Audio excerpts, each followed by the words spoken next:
নমস্কার। বাংলা সেরা গল্পে সবাইকে জানাই স্বাগত। শুরু করছি আজকের গল্প। আজ পড়ে শোনাব হিরণময়ী দেবীর লেখা গল্প নিলাম। তাহলে শুরু করি। গল্পের নাম নিলাম। অতুল হরিবাবুর স্ত্রীর দূর সম্পর্কীয় জ্ঞাতিপুত্র। শৈশবে পিতৃমাতৃহীন অনাথ বালককে হরিবাবুর স্ত্রী আপনাদের বাটিতে স্থান দিয়াছিলেন। কেবল করুণাই যে তাহার এই আশ্রয়দানের কারণ তাহা নহে, আরও একটি কারণ ছিল। হরিবাবু কলিকাতায় 50 টাকা মাহিয়ানায় কর্ম করিতেন। গৃহিণী একমাত্র শিশুকন্যাকে লইয়া হরিবাবুর পৈতৃক স্থান বৈদ্যবাটিতে থাকিতেন। হরিবাবু বাসা খরচ বাবদ বাটিতে যে টাকা পাঠাইতেন তাহাতে সংসার বেশ একরকম সচ্ছলে চলিত।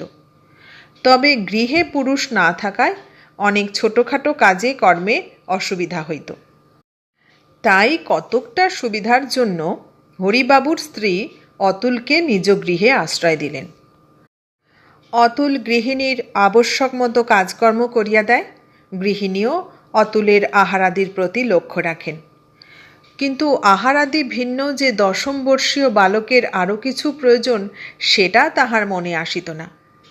গৃহিণী যখন সুকুমারীকে বুকে লইয়া ছাইপাশ অর্থহীন কথায় আদর করিতেন, সুকু যখন মাতার গলা জড়াইয়া বুকের মধ্যে লুকাইয়া তাহা হাসি মুখে শুনিতে শুনিতে তদনুরূপ উত্তর দিত, তখন পার্শ্বে দাঁড়াইয়া মৃত জননীর কথা মনে করিয়া বালকের চক্ষু যে জলে ভরিয়া যাইত, সেইরূপ মাতৃস্নেহের অভাব অনুভব করিয়া সে যে আড়ালে গিয়া কাঁদিয়া কাঁদিয়া তাহার উচ্ছ্বসিত বাল্যহৃদয় দমন করিত, তাহা তিনি দেখিতেন না।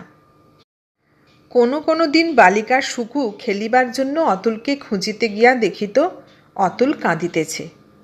বালিকা তখন সন্দেশের আধখানা দিয়া কি নূতন পুতুলের ভাগিদার করিয়া তাহাকে সান্ত্বনা করিতে চেষ্টা করিত। ক্ষুদ্র ক্ষুদ্র হাত দুটি দিয়া চক্ষু মুছাইয়া বলিত, দাদা কাঁদিস নে। অতুল সুকুকে কোলে লইয়া পাখির বাসা পাড়িয়া দিতে যাইতেন। অতুল অনেক কষ্টে এন্ট্রান্স পাশ করিয়া 20 টাকা জলপানি পাইয়া এবার কলিকাতায় পড়িতে যাইতেছেন। হর্ষ বিবাদে অতুলের হৃদয় আচ্ছন্ন। হরিবাবুর উপর আর নির্ভর করিবার আবশ্যক নাই, তাই অতুল সুখী।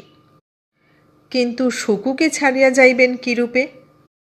সুকুর সন্দেশ বা পুতুলের পরিবর্তে দরিদ্র অতুলের হৃদয় ভিন্ন আর দিবার কি ছিল?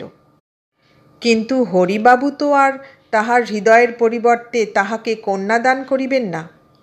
যদি ঈশ্বর দিন দেন তখন যাহা হয় হইবে। এখন নিরাশ প্রেম হৃদয়ে ঢাকিয়া সুপ্ত বালিকার মুখখানি সতৃষ্ণ নয়নে দেখিয়া অতুল প্রাতঃকালের গাড়িতে কলকাতা যাত্রা করিলেন।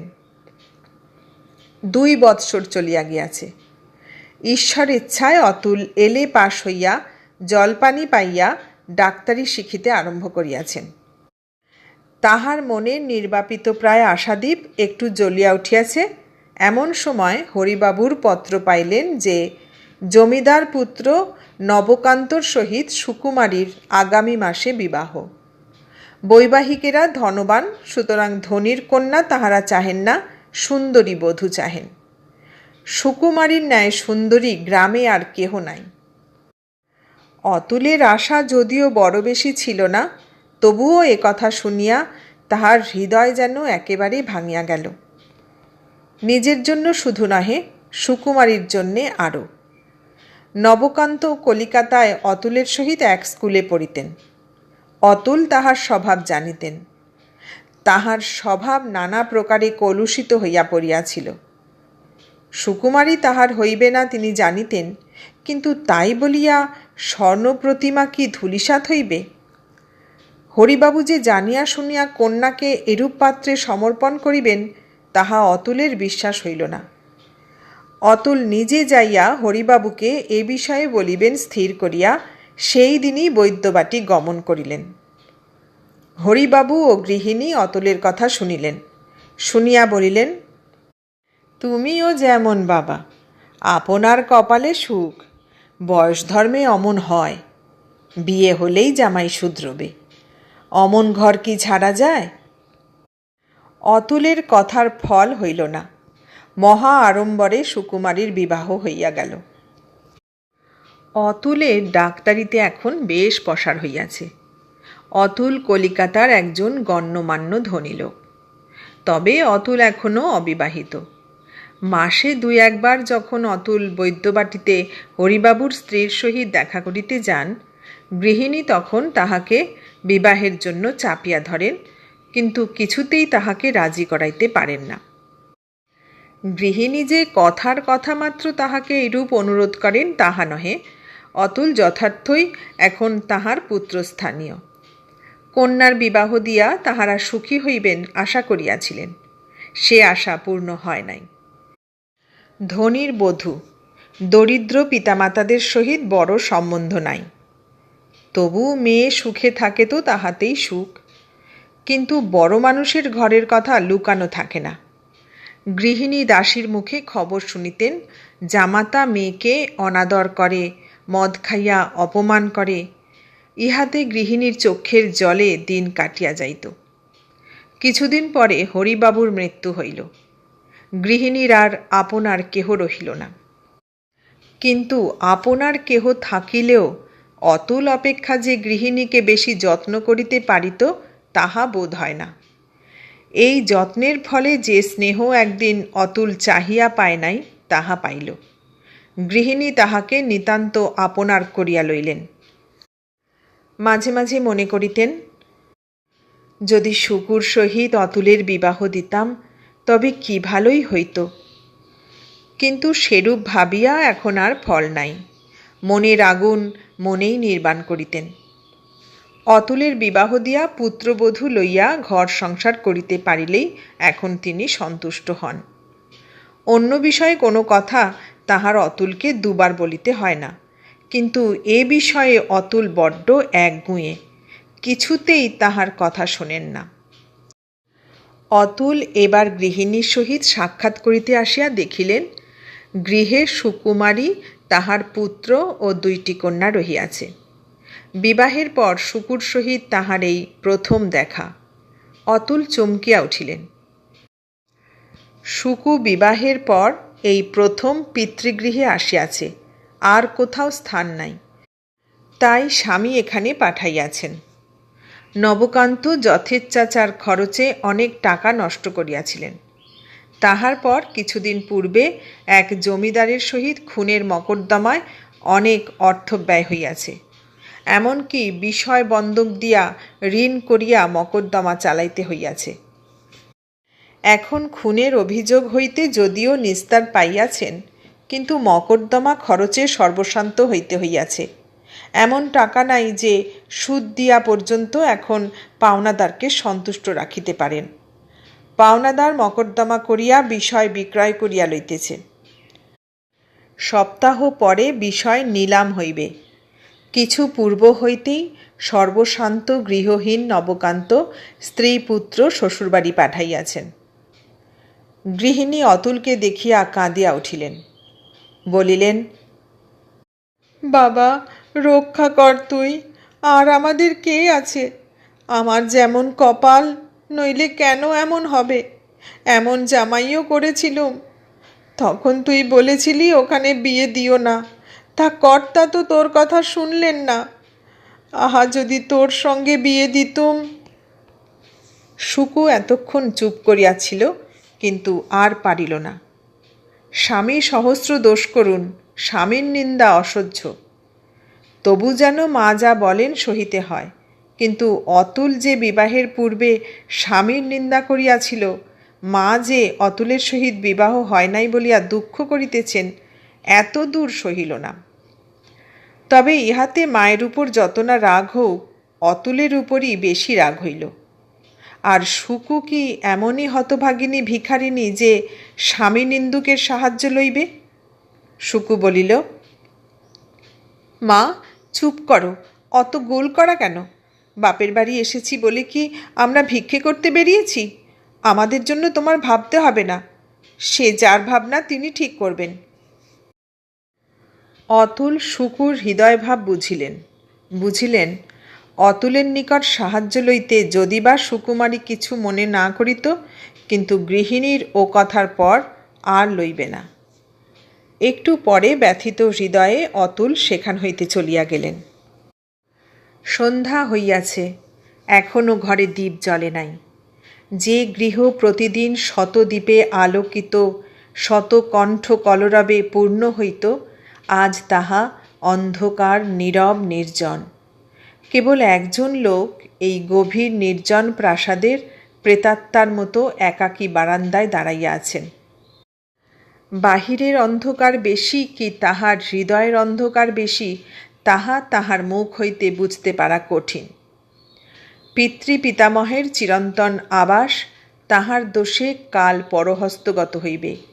স্ত্রী পুত্র লইয়া তাহাকে পথের ভিখারি হইতে হইবে। সেই জন্য কি নবকান্তের হৃদয়ে অনুতাপের অন্ধকার, মুখে যাতনার ছায়া?